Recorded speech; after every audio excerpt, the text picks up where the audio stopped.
Hi, and welcome to the No Limits podcast. I'm Laura Jocelyn, and this is Roberta Neves. And today we're going to talk to you about why there's a difference in the No Limits method and how, like other school systems, educate your child and the pathway to get there. So I've got to move and get the No Limits method.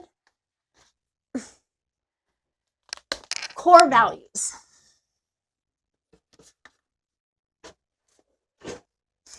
These are our core values. It's pretty simple. What we do is take communication in any form, because if you can't communicate with a child, you can't educate a child.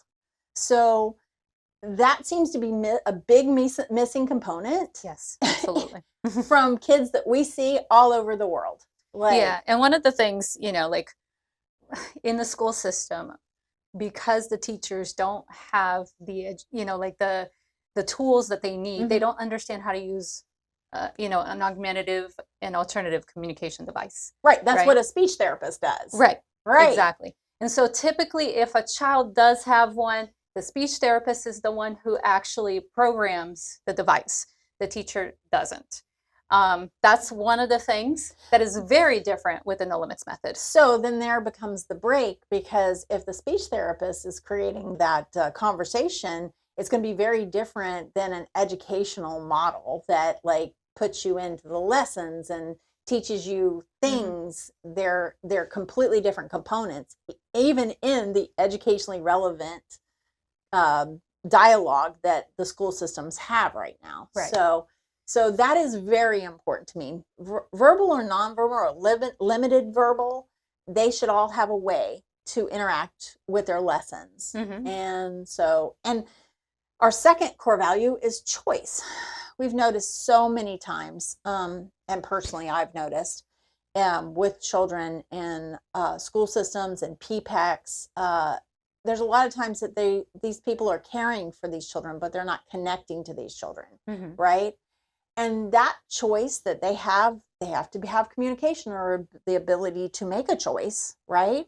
But that's our right in the world, right? I mean, we don't go into a coffee shop and have one choice or no choices, and they just hand it to you. This is what you want. Well, that's what happens with nonverbal children. They make choices for them. If you can't give them a choice, you lose them. As students, you lose them as children. You're not able to connect to them. Right. And how many times have we seen in our own school, No Limits Academy, children who eventually were able to communicate and make those choices, and are like, I never really liked this. I don't like this color. And here's the parent trying, they don't know what they don't know. And so they thought that they liked pink, but no, they like blue. Right. We've seen that over and over again. And so it's really, it's amazing to see that this opens up a whole new world for them. Right. And to be able to really communicate. I mean, think about it, if you can't express what you want and what you need. Right. And we give them that. Well, and we see that awakening too, and we've seen it over and over again. Even on Ability Plus therapy side, when people come here, our physical therapists grab iPads and start communicating with the children, and the parents are stunned that no one has presented this to them. And that's a reality, right? Yeah. So our whole No Limits method is to teach you how to get there, how to move forward with a neurodiverse child, right? How is it? And then you insert education itself on whatever level they're at, right? But you have to know this stuff first, because you're not going to engage that child, right? You're just not. So meeting all the needs of the student. You have a classroom, either a contained classroom, or you have, a mainstream classroom, and they're physically disabled or they can't bathroom themselves. They need help. But what they miss is the physical, the emotional, the spiritual, and the cognitive levels. So basically, if you address the physical and make sure they're out of their chair, there are what moments should they be out of their chairs? What are the transitions for that? Like, No Limits Academy does it amazingly. And we've also moved that. The No Limits method is what moved that in that direction, right? So we talk about transitions. We talk about how you get them out of the chair and onto a bolster, and how you can give that paraprofessional that information. Because paraprofessionals are going to, if you're sitting in a school system, that's going to be the training for them to be like, I can do more with this child, right? I can advocate for that child. And for a parent, they could say, yeah, that's what I want, right? I don't want my child sitting in a chair the entire day, which was a big complaint, I have to say. I'm sure even for you, me. right? Yeah. So, and at times when I could be at the school, I moved him out of in and out of chairs, So I've experienced a lot of this over the last 36 years of my life with both my children. If you haven't seen my story, it's on the first podcast.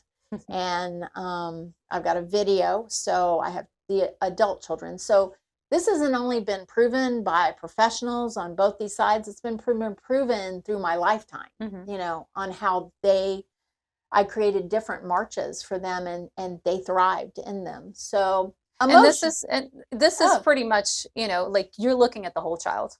Exactly. Exactly. Because you don't know the emotional state of that child when they come in or they go out. The spiritual is really thinking about who that child is. Who are they? Like, who are they inside, right? Like, do they like cowboys and Indians, or I know that's old school, or do they like, anime, which is new school. So all of those things. What motivates them? Yeah, what motivates them, right? That's the spiritual aspect of them, is that like core value of who they are, right? Yeah, and the emotional too. Like, we have kids coming from all different types of backgrounds. They need support. And so, learning how to support them in that aspect. Yeah. So in doing just the 3 beginning things of the core values, you're going to get the neurodevelopment. You're going to get the brain to activate. So in education, they want the brain to activate so you can move on to the next levels. And they're not computers, right? So basically you have to have everything involved to get there, right? And this is what they're missing to get to that, so that they can become educated, and they can move forward, and they can learn more, whether that is a nonverbal child making choices for the rest of their life, being able to speak to their parents and connecting with the world around them, and not having just the parents that create this scenario around them that their voices, they know their voice. Well, no one else does. Right? So then it brings a bigger world to your child, right? And this is pretty much a cycle, because as you get more neurodevelopment, neural connections, now you're improving all of this. So it's a circle. It's a vicious circle. And also the social development. So when you get all of these, you get them to speak to other people, like their grandparents, their siblings, peers. They connect on a different level. They're not a medical being. They're not just someone to try to educate. They are a whole person. And so the core values and the No Limits method is about that. It's about how you move forward. And that's the missing component to most school systems, because this is not on an IEP. This is not an IEP is a legal document checking all the boxes from 1991, because it was the year my son was born, that came about, is the disabilities rights, right? So it's not been that long. Right. And I understand it from a standpoint of a big government entity, but this is how you get to people, and this is how you actually get to that person in that chair, or that child with autism, or that child with Down syndrome.